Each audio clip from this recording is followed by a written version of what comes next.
Okay. So, kamusta po mga ka-Streetwise? Ako po si Takeru Miyamoto at welcome po sa aking munting channel. So, mga kababayan, okay.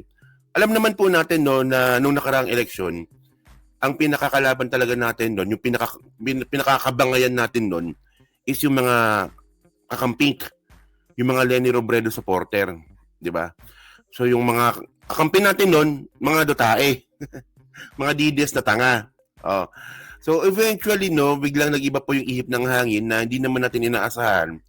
Na ngayon po iba na nangyari. No, hindi naman natin sinasabi na 100% na kakampi natin yung mga dilawan, pero ngayon po nakakaisa po tayo sa isang layunin. At ang nakakatawa dito mga kababayan, isa na nga po dito si Karen Davila. Actually post niya to nung nakarang araw pa no, ngayon kahapon ko lang talaga to nakita. Oh. Sabi dito, okay, mahiya naman kayo, di ba? Sabi ni Karen Davila to, no? The president started his anti-corruption campaign with these words. So, na-acknowledge po ni Karen Davila yung ginawa ng presidente. So, nagsimula nga po talaga yan nung sa zona nga po ni PBBM na sinabi niya nga mahiya naman kayo. Natawa nga ako dun mga kababayan, napaka-ironic nga nun eh. Nung sinabi po ni presidente na mahiya naman kayo, nagpalakpakan lahat. Pati po yung mga kinasuhan ngayon. Pati rin po yung mga kakasuhan ngayon, nagpalakpakan din. Akala kasi siguro nila makakalusot sila. So, okay. Sabi dito, boss, topic mo yung fake news yun. Kakapal ko lang kanina, fake news ata yan. Yung kay Mandarahog. Sabi dito,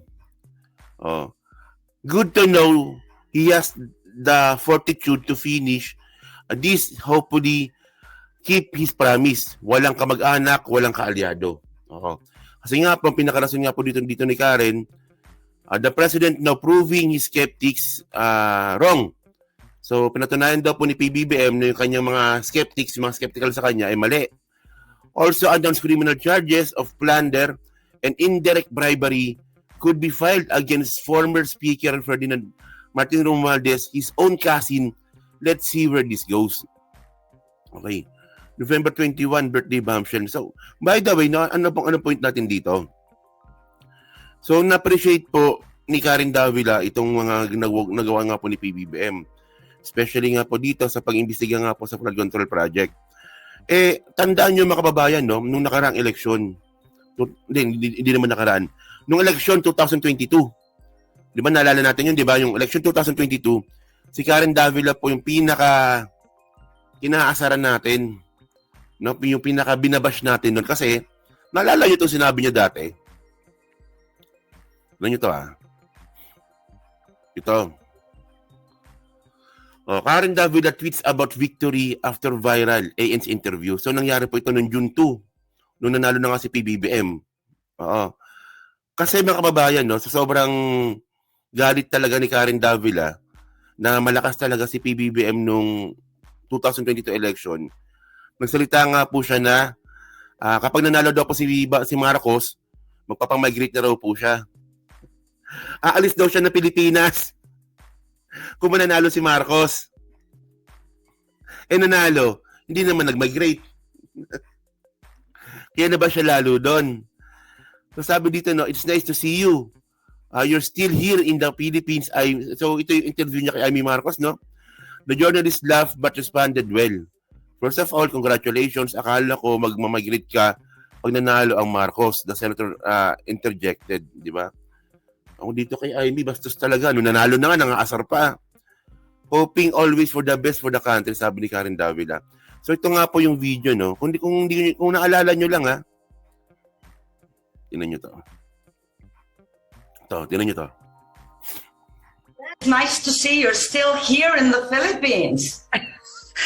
Well, first of all, congratulations. Akala ko magmamigrate ka pag nanalo ang Marcos. Di ba? Patula talaga yun si Amy, no? Dati pa, no? Akala mo naman pala, tuwan-tuwa si Amy dati, akala mo naman, hanggang dulo, kakampi niya yung presidente. Ang ending din naman pala, susuwagin niya rin pala na kanyang mahabang baba, di ba? Hoping always for the best for the country. Thank you very much. We need that unity. So ngayon mga babae, no, ano ba nakakatuwa kasi dito, no? ito ang sinasabi ko eh. Marami po ako ngayon na mga kakilala na mga pink na ngayon po kaibigan na natin. No, pwede tayong mag-disagree pero makikita naman po natin no na yung pag sila bumatikos, alam naman nilang alam naman po natin na talaga ayun na paniniwala nila. Hindi sila bumabatikos para manira. Yung pagkakaiba po kasi, ang mga DDS bumabatikos para manira. Sila bumabatikos kasi meron sila pinaniniwalaan na sa tingin nilang tama. So magkaiba kasi yon. Actually, marami pong mga katulad po ni Karen na kakampi natin. Kilala niyo ba? Alam niyo ba kung sino yung pinakamalupit? Kilala niyo kung sino pinakamalupit? Na dating kakamping na ngayon kakampi na natin? Si Yusek. Yusek Ler Castro. Kakamping yan eh. Di ba? Naalala niyo ba? Kakamping yan. Si Yusek Ler Castro. Oh. Si Si Enzo Recto. Di ba? Si Atty. Tumotorgo. O kakamping din po yan. Si Kristan. Di ba? Kakamping din po yung mga yan. Pero marunong sila mag-appreciate. At ako naniniwala naman po ako no, na eventually, makakaawi din naman natin sila eventually. Malaki po yung tsansa. Pero sa ngayon, sa amin, parang ayaw muna pag-usapan kung ano naman yung differences natin with the kakamping. Pero ang importante po ngayon, makakasama tayo ngayon.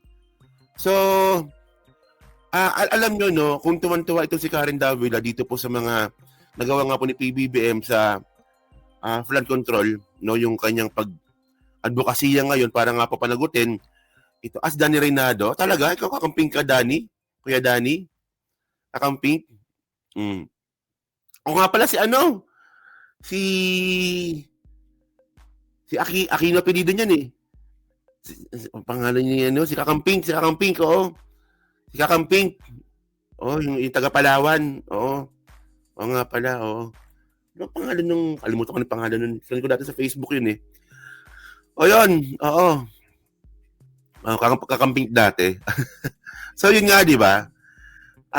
Actually, mga kababayan, no, kung tuwan-tuwa nga po itong si Karen Davila dahil nga po sa ginagawa ni Presidente Bongbong Marcos dito nga po sa maanumalyang flood control project, yung pananagot niya nga po, yung gumagawa siya ng paraan para mapanagot itong mga tao po na to, sa tingin ko po, marami pong dapat bigyan ng credit si Presidente Bongbong Marcos. Madami pa siyang ginagawa. No? So ngayon, isa dito, no, ako tontuwa ako dito eh. Kasi speaking of flood control project, hindi lang ito natatapos sa pagpapanagot. Gumagawa rin po ng paraan si Presidente Bongbong Marcos para nga po, hindi na maulit ito. So ito, meron siyang project ngayon na lahat po ng flood control project, no, nasa website na. Lahat ng ongoing nasa website na. Tapos pwede nyo i-report kung ano ba yung nangyayari dito. Kung ito ba yung nangyari, kung ito ba yung totoo, o kung ito ba yung ghost project. So ito yung video ni PBBM eh. Panoorin natin to. Ngayon, upang i-roll out, that means I use that word, on the DPWH Transparency Portal. And ito ay isang sistema na ating binuo upang kahit sino, hindi kailangan opisyal, kahit sino, na kung nais nilang maghanap na impormasyon tungkol sa isang project, tungkol sa project dun sa kanilang lugar, ay maaari nilang gawin. At agad-agad, kung meron kayong tanong, may issue tungkol sa proyektong yan, pwede niyong pindutin ang report. Yan. Kaya ito po, yan yung that is the title page. And let us use, namili kami para madaling pag-demonstrate, namili kami ng halimbawa, itong Eliseo Trinidad Access Bridge Project sa Pampanga River.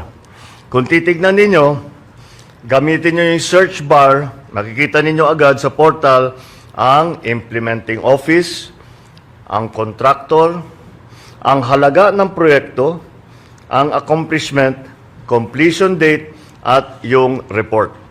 Di ba? So, sample pa lang yan mga kababayan, no? So, ang point ko nga dito, hindi lang ito kasi bida-bida ni PBBM.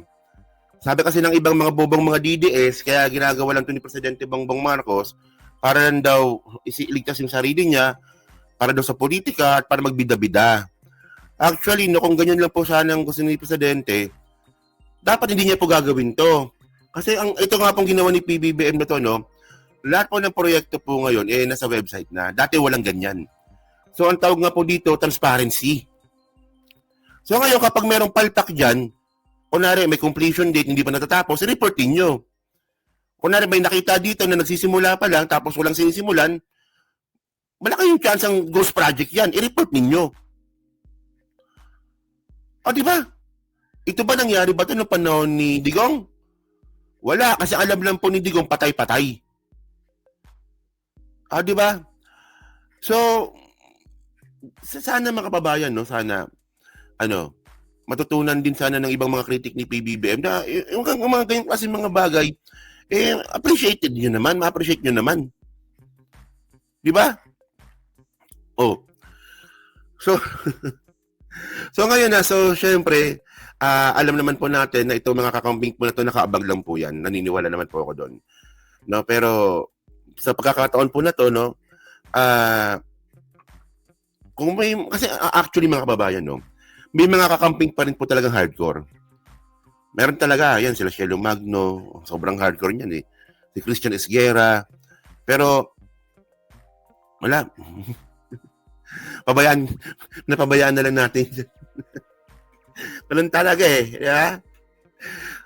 Kahit na tama ni ginagawa ni Presidente, para sa kanila mali pa rin. Wala rin sila pagkaiba sa mga DDS. Pero good job nga po no, natutuwa po tayo kasi may mga iba rin po nakakamping na ngayon po marunong mag-appreciate sa Presidente. Okay? So yun mga kababayan, no? So kayo po, no?